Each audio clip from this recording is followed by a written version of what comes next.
레위기 라바 1편. 오늘 우리는 레위기의 시작, 하나님의 부르심에 대해 함께 묵상하려 합니다. 레위기의 첫 구절은 이렇게 시작합니다. 여호와께서 모세를 부르시고 회막에서 말씀하셨다. 짧고 단순한 문장이지만 랍비들은 이 안에서 하나님의 마음을 깊이 읽어냈습니다. 특히 부르셨다라는 단어, 히브리어로 바이크라에 집중했습니다. 이 단어 하나가 모세의 사명, 이스라엘의 역사, 그리고 하나님의 임재를 설명하는 열쇠라고 보았던 것입니다. 랍비 시므온은 이렇게 말했다. 하나님께서 모세를 부르신 바이크라는 단순한 부름이 아니다. 이는 존중과 사랑을 담은 초청이다. 하나님이 모세를 부르실 때 쓰신 이 단어는 천사들을 부르실 때 사용된 것과 같다. 그는 발람과 비교했습니다. 민수기에서 발람을 부르실 때는 바이카르라는 단어가 쓰였는데 이는 우연히 스쳐 지나가듯 만나다라는 뜻입니다. 시므온은 말했다. 발람은 하나님을 우연히 스친 자였다. 그의 계시는 순간 번개처럼 빛났다가 곧 사라졌다. 그러나 모세는 달랐다. 그는 하나님의 영광을 거듭 경험했고 그 부르심은 하늘에까지 닿았다. 랍비 타누마는 왕의 비유를 들었습니다. 왕이 신하를 부를 때 사소한 일을 맡길 때는 이름을 부르지 않는다. 그러나 큰 일을 맡길 때는 이름을 불러 존중을 표한다. 그는 말했다. 하나님이 모세를 바이크라로 부르신 것은 그에게 율법이라는 가장 존귀한 사명을 맡기셨기 때문이다. 율법은 강요가 아니라 초청으로 시작된다. 하나님은 먼저 이름을 불러 존중하시고 사랑으로 부르신다. 랍비 메이르는 모세의 부르심을 천사와 연결했습니다. 하나님께서 모세를 부르신 것은 그를 천사와 같은 위치에 세우신 것이다. 성경은 하나님이 천사들을 부르실 때도 같은 표현을 쓴다. 메이르는 말했다. 모세가 들은 바이크라는 단순한 소리가 아니었다.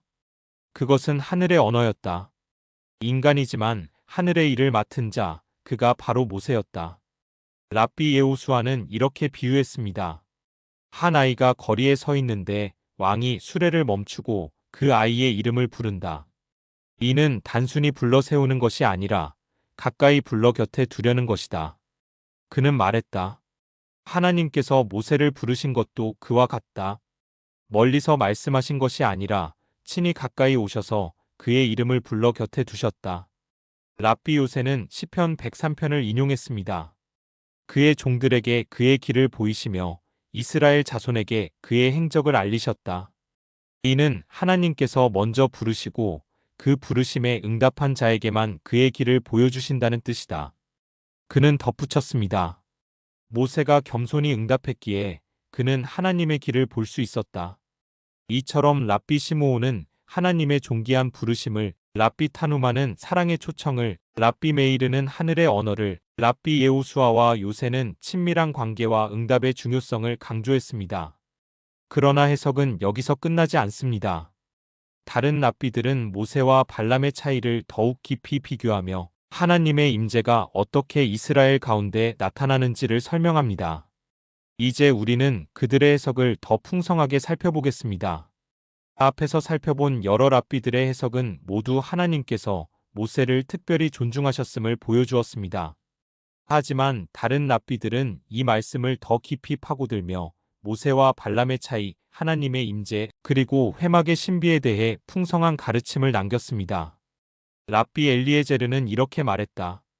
발람이 받은 계시는 오물 위에서 번쩍이는 번개와 같았다.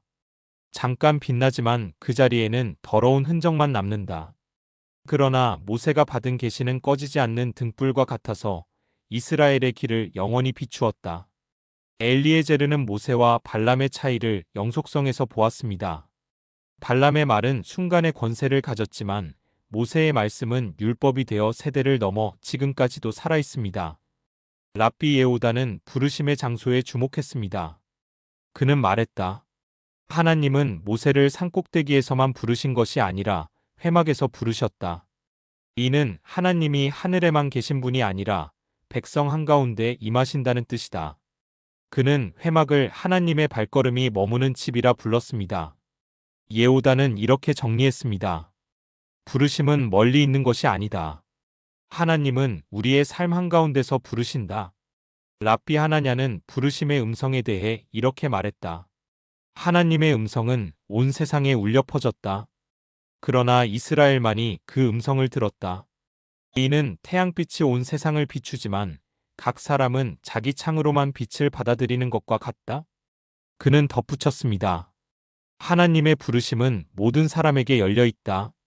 그러나 그 음성을 들을 준비가 된 자만이 응답할 수 있다. 랍비 이츠하크는 부르심을 왕의 연회에 비유했습니다. 왕이 큰 연회를 열고 많은 사람을 초대했다. 그러나 어떤 이는 거절했고 어떤 이는 대충 옷을 입고 왔다. 그러나 왕이 가장 기뻐한 자는 정결하게 준비하고 들어온 자였다. 그는 말했다. 모세는 준비된 자였다. 그의 겸손은 옷이 되었고 그의 믿음은 향기로운 향으로 드러났다. 그래서 하나님의 부르심은 그에게 머물렀다. 랍비 시므온 벤 라키시는 부르심의 반복성에 주목했습니다. 그는 출애굽기의 모세 부르심과 레위기의 부르심을 비교했습니다. 하나님은 한 번만 부르신 것이 아니다. 그분은 모세를 계속 불러 세우셨다. 이는 하나님이 변덕스러워서가 아니라 매 순간 새로운 사명을 맡기셨기 때문이다. 라키시는 말했다. 부르심은 한 번의 사건이 아니라 평생에 걸친 여정이다. 이처럼 여러 랍비들은 각기 다른 시각에서 바이크라를 해석했습니다. 엘리에제르는 모세와 발람의 차이를 통해 말씀의 영속성을 강조했습니다. 예후다는 회막에서의 부르심을 통해 하나님의 임재를 보여주었습니다. 하나냐는 음성의 보편성과 선택성을 설명했습니다. 이츠하크는 준비된 자만이 초청에 합당하다고 말했습니다. 라키시는 부르심이 일생에 걸친 과정임을 가르쳤습니다. 이 해석들은 모두 하나님의 부르심이 단순한 사건이 아니라 그분의 임재와 사랑 그리고 인간의 준비와 응답 속에서 완성된다는 것을 증언합니다. 이제 우리는 랍비들의 풍성한 가르침을 들었습니다. 하나님은 존귀하게 부르셨고 사람들은 그 부르심에 각기 다르게 응답했습니다. 이제 남은 것은 이 말씀을 오늘 우리의 삶에 어떻게 적용할 것인가 하는 것입니다. 다음 시간에는 이 해석들을 정리하여 오늘의 묵상으로 이어가며 우리의 신앙 속에서 하나님의 부르심을 어떻게 살아낼 수 있을지를 함께 생각해 보겠습니다. 이제까지 여러 랍비들의 해석을 살펴보았습니다. 하나님께서 모세를 부르신 바이크라 그 한 단어 안에는 존중, 사랑, 임재, 준비 그리고 평생의 여정이 모두 담겨 있었습니다. 시므온은 그것을 존귀한 초청이라 했고 타누마는 왕과 신하의 관계로 설명했습니다. 메이르는 그것을 하늘의 언어라 보았고 예호수아는 곁으로 부르심이라 비유했습니다. 요새는 응답하는 자에게만 길이 열린다고 했습니다. 그리고 엘리에제르, 예후다, 하나냐, 이츠하크, 라키시는 각각 지속성, 임재, 보편성과 선택, 준비, 평생의 부르심을 강조했습니다. 오늘 우리는 이 말씀을 어떻게 받아야 할까요? 하나님은 지금도 우리를 부르십니다. 우리가 생각하기에 사소한 순간에도 하나님은 이름을 불러 우리를 초대하십니다. 그 부르심은 우연이 아니라 사랑이며 강요가 아니라 존중입니다. 그러므로 우리는 매일 아침, 오늘도 하나님이 나를 부르신다는 사실을 기억해야 합니다. 삶의 무게와 고난 속에서도 그분의 음성은 우리를 향해 와라, 내 곁으로 오라 하십니다. 모세가 겸손으로 응답했듯 우리도 준비된 마음, 깨끗한 옷, 겸손한 영으로 응답해야 합니다. 그때 하나님의 길이 우리 앞에 열리고 그분의 임재가 우리 삶 한가운데 드러날 것입니다. 기도하겠습니다. 거룩하신 하나님, 모세를 존귀하게 부르신 것처럼 오늘도 우리를 부르시는 주님의 사랑에 감사드립니다. 우리를 강제로 끌어당기지 않으시고 이름을 불러 존중하시며 초대하시는 그 은혜를 기억합니다. 주님, 우리가 발람처럼 순간 스쳐가는 인생이 되지 않게 하시고 모세처럼 평생 하나님의 부르심에 응답하는 자 되게 하소서. 준비된 옷을 입은 신부처럼 겸손과 믿음으로 오늘도 주 앞에 서게 하소서. 주님, 우리의 귀를 열어주소서. 세상의 소음 속에서도 주님의 바이크라를 듣게 하시고 그 음성에 순종하며 살게 하소서.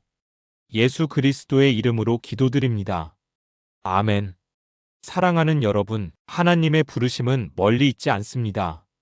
오늘도 여러분의 이름을 부르며 삶의 한가운데서 곁으로 초대하십니다. 그 음성에 귀 기울이고 응답할 때 여러분은 모세처럼 하나님의 길을 보게 될 것입니다. 오늘 하루도 그 부르심에 응답하며 하나님과 동행하는 복된 걸음을 걸으시기를 축복합니다.